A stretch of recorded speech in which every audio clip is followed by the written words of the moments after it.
Pemirsa, Kementerian Riset dan Teknologi fokus pada pengembangan riset siap pakai untuk pembukaan lapangan kerja dan industri digital.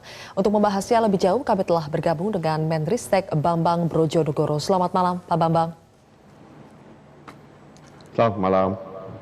Pak Bambang, setelah Kemenristek ini juga menjadi Badan Riset dan Inovasi Nasional, apa yang berubah dari struktur dan juga tugas dari Kemenristek, Pak?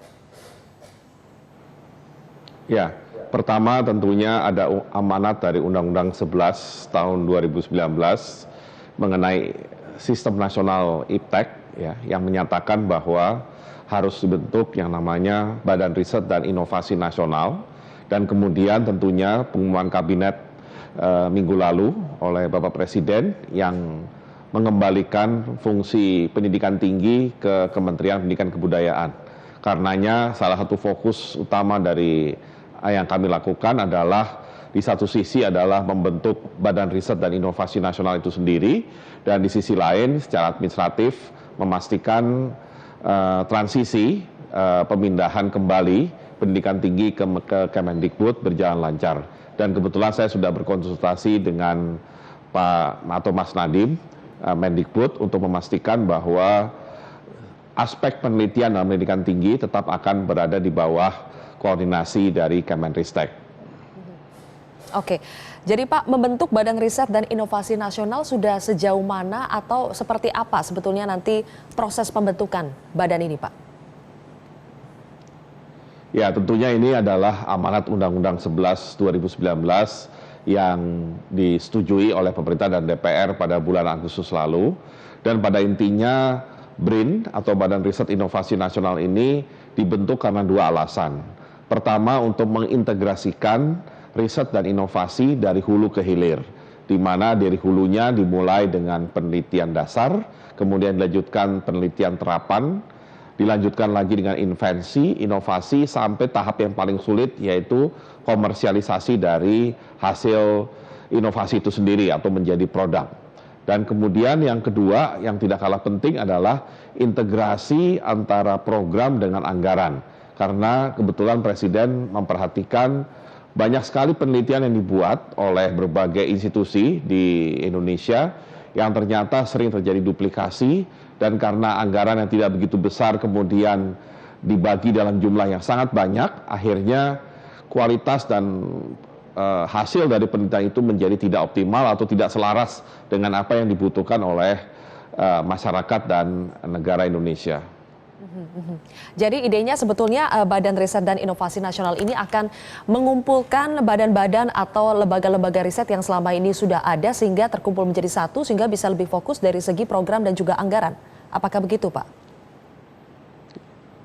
Kira-kira seperti itu. Tentunya ini membutuhkan proses. Kami sedang dalam tahap mempersiapkan penyatuan ataupun peleburan itu. Tapi intinya kami juga pada saat yang sama harus langsung memastikan bahwa kegiatan utama dari penelitian pada awal-awal kabinet baru ini sudah selaras dengan apa yang menjadi perhatian Bapak Presiden, yaitu pengembangan sumber daya manusia dan menjaga daya saing Indonesia. Pak Bambang, sebelumnya Anda katakan bahwa ingin menyediakan ekosistem yang kondusif bagi pengembangan riset dan inovasi di Indonesia. Ekosistem yang seperti apa yang kondusif bagi pertumbuhan riset dan juga inovasi di Indonesia, dan bagaimana cara mengembangkan ekosistem yang seperti itu? Ya, ekosistem itu tentunya terbentuk apabila lingkungan akademik misalkan di perguruan tinggi maupun environment penelitian di lembaga research itu berjalan dengan sempurna. Dalam pengertian baik para peneliti di perguruan tinggi dan di lembaga penelitian berupaya maksimal agar hasil penelitiannya adalah yang terbaik, dan kemudian hasil penelitian itu tidak hanya untuk kepentingan pribadi mereka sendiri, untuk kepentingan naik pangkat atau menjadi peneliti utama atau jadi guru besar, tapi yang lebih penting penelitian tersebut harus dalam kerangka agenda nasional, yaitu hasil penelitian yang kemudian bisa didorong menjadi inovasi yang akhirnya kemudian bisa menjadi produk yang tidak hanya berdaya saing secara nasional dan global, tapi yang juga tidak kalah penting bermanfaat buat masyarakat. Karenanya salah satu yang akan kami dorong segera dalam waktu singkat ini adalah menciptakan sistem yang namanya triple helix, di mana triple helix ini adalah kerjasama antara lembaga penelitian dan universitas di satu sisi sebagai pihak yang memberikan supply dalam konteks penelitian dan inovasi, kemudian pemerintah yang memfasilitasi dan menyediakan insentif maupun aturan yang mendukung, dan yang tidak kalah penting adalah dunia usaha dan perusahaan yang tentunya kita harapkan mereka menggunakan R&D, Research and Development, yang dikembangkan oleh putra-putri terbaik Indonesia di lembaga penelitian maupun universitas untuk akhirnya mendorong mereka menghasilkan produk yang tentunya berdaya saing global. Oke, Pak Bambang, dari sekian banyak riset yang harus kita lakukan dalam berbagai bidang, sebetulnya riset dan inovasi di bidang apa yang ingin diprioritaskan? Boleh dijawab nanti Pak Bambang, kita harus jeda terlebih dahulu, masih ada satu segmen lagi, kami akan kembali sesaat lagi. Kita kembali bergabung bersama dengan Menristek Bambang Brojonegoro. Pak Bambang, tadi Anda menjelaskan soal triple helix. Apa strategi Anda untuk mewujudkan triple helix, mensinergikan tiga antara akademisi, pemerintah, dan pengusaha? Ya, tentunya masing-masing pihak harus jelas peranannya.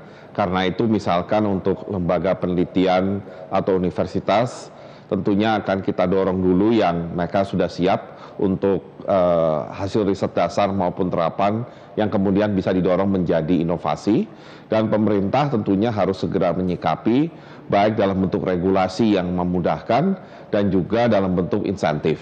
Dan kebetulan sudah ada insentif yang menurut saya cukup cocok untuk mengembangkan triple helix, yaitu yang disebut sebagai super tax deduction, yaitu pemberian semacam tax deduction sampai 300% apabila ada perusahaan atau badan usaha yang ingin mengembangkan R&D di bidang tertentu.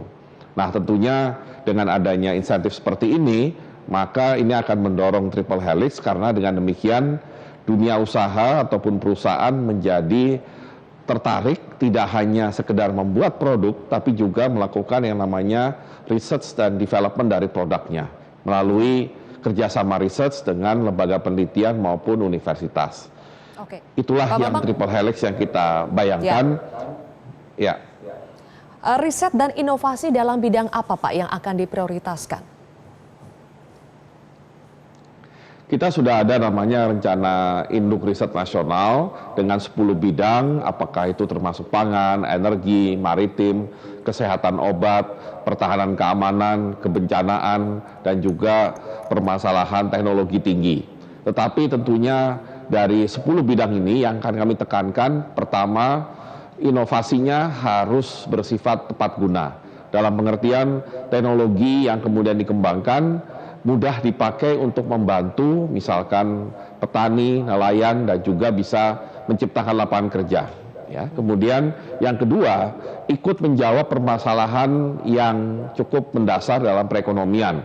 Misalkan defisit transaksi berjalan, di mana salah satunya kita sedang mengembangkan namanya green diesel dan green gasoline sebagai substitusi atau alternatif dari BBM yang kita harapkan bisa mengurangi ketergantungan kita terhadap impor BBM baik solar maupun bensin.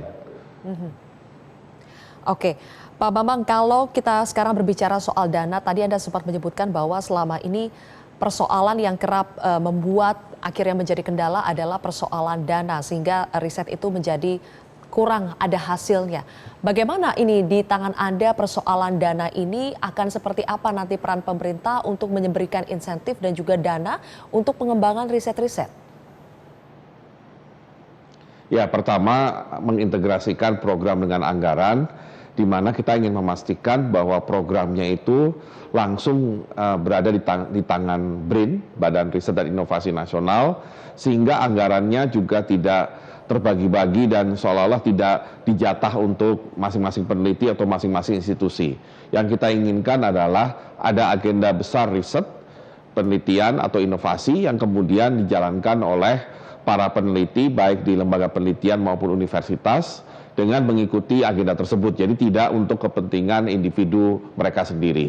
Dan kalau kita melihat sebenarnya anggarannya cukup besar, tetapi memang yang benar-benar dipakai untuk riset akhirnya tidak menjadi besar karena terlalu banyak fixed cost overhead yang kemudian membebani anggaran riset itu sendiri, sehingga alokasi murni untuk pengembangan riset dan inovasinya yang menjadi terbatas. Yang kedua tentunya kita akan dorong dengan insentif tadi peran swasta, ya, karena kami yakin peran swasta itu akan sangat menentukan kemajuan riset dan inovasi di suatu negara. Itu sudah terbukti dengan pengalaman negara maju baik dari negara seperti Amerika Serikat maupun belakangan negara seperti China dan Korea. Oke, Pak, terakhir untuk mewujudkan visi misi Presiden mengenai peningkatan pembangunan sumber daya manusia, apa program atau langkah konkret yang akan dilakukan oleh Kemenristek, Pak? Salah satunya yang sudah berjalan di periode sebelumnya dan yang akan kami kembangkan lebih intensif adalah menciptakan atau mengembangkan startup, di mana ada program di mana kita ingin menciptakan lebih banyak lagi yang namanya technopreneur, ya, entrepreneur di bidang teknologi atau yang biasa kita kenal sebagai startup, yang nantinya bisa mentas baik di level nasional maupun di level regional.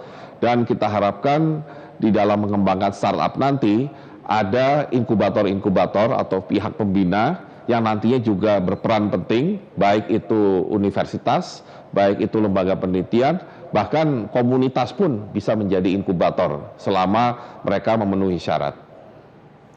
Baik, kalau begitu kita tunggu nanti bagaimana implementasinya akan seperti apa. Terima kasih Menteri Riset dan Teknologi Republik Indonesia Pak Bambang Brojonegoro telah bergabung bersama kami.